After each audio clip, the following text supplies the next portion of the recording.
Hi friends வணக்கம். இப்போ நம்ம பார்க்குற வீட்டு மனை எங்கே இருக்குன்னா, திருச்சி பஞ்சப்பூர் பஸ் ஸ்டாண்ட்லேருந்து சரியாக ஒரு 9 கிலோமீட்டர் தூரத்தில் மேலப்பச்சக்குடிங்கிற ஊரில் நம்ம வீட்டு மனை அமைச்சிருக்கோம்.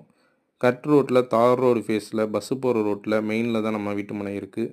மெயின் என்ஹெச்லேருந்து சரியாக ஒரு 800 மீட்டர் தூரம் தான் வாக்கபிள் டிஸ்டன்ஸில் நம்ம வீட்டு மனை இருக்குது. வர வழியில் ஃபுல்லாக வீடு இருக்கும். ஸ்கூலுக்கு ஊராட்சி தொடக்கப்பள்ளி இருக்குது. பக்கத்தில் இண்டஸ்ட்ரியல்ஸ்லாம் இருக்குது. உங்களுக்கு பஞ்சப்பூர் பஸ் ஸ்டாண்டு பக்கத்தில் இப்போ ஐடி கம்பெனிஸ் வரப்போகுது. இன்வெஸ்ட்மெண்ட்டுக்கு சரியான லேண்டு தேடிட்டு இருக்கவங்களுக்கு இது கரெக்டான லேண்டு. சதுரடி உங்களுக்கு ரூ. 1000 ஸ்டார்ட் ஆகுது. அதிகபட்சம் உங்களுக்கு ரூ. 1100 வரைக்கும் தான். நம்ம வீட்டு மனையின் சிறப்பு அம்சங்கள்னு பார்த்தீங்கன்னா, 7 அடிக்கு இன்டர்லாக்ஸ் பிரிக்ஸில் காம்பவுண்டு, கேட்டு, அகலமான சிமெண்ட் ரோடு 30, 33 அடி ரோடு, சோலார் லைட்டு என அனைத்து வசதியும் செய்யப்பட்டுள்ள வீட்டு மனை. விருப்பம் இருக்கிறவங்க ஸ்க்ரீனில் இருக்கிற நம்பருக்கு கால் பண்ணுங்கள். 9894553434.